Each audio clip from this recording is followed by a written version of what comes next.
Hello दोस्तों, स्वागत है आपका डर और खौफ की दुनिया में, यानी हमारे चैनल हॉरर फैक्ट्री पर। ये कहानी एक सरकटे की है। कहा जाता है सरकटा न पूरी तरह से इंसान होता है न पूरी तरह से राक्षस।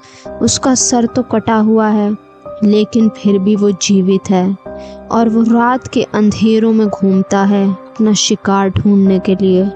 सरकटे की इस भयानक कहानी को पूरा सुनिएगा, और अगर आपने अब तक हमारे चैनल को सब्सक्राइब नहीं किया तो सब्सक्राइब कर लें। तो चलिए कहानी को शुरू करते हैं।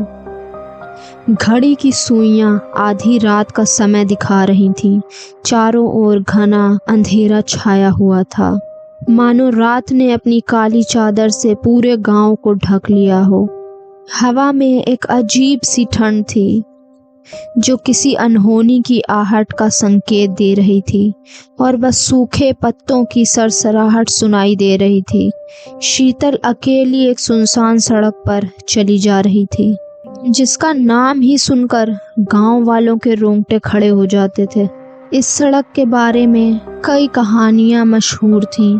कुछ लोगों का कहना था कि इस सड़क पर एक सरकटा घूमता है जो रात में यहाँ से गुजरने वालों को अपनी गिरफ्त में ले लेता है। लेकिन शीतल को इन कहानियों पर कभी यकीन नहीं हुआ। वो अपनी ही धुन में कदम बढ़ाए जा रही थी। सड़क के दोनों तरफ घने पेड़ थे जिनकी परछाइयाँ अंधेरे में अजीबोगरीब आकृतियाँ बना रही थीं, और अब शीतल को हर कदम पे ऐसा महसूस हो रहा था कि कोई उसे देख रहा है, लेकिन वास्तव में वो बस पेड़ों की परछाइयाँ थीं। लेकिन शीतल के कदम अब पहले से धीमे हो गए थे।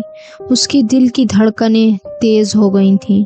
तभी उसने देखा कि शीतल से थोड़ी ही दूर सड़क पर कोई खड़ा है और वो धीरे धीरे शीतल के करीब आ रहा है।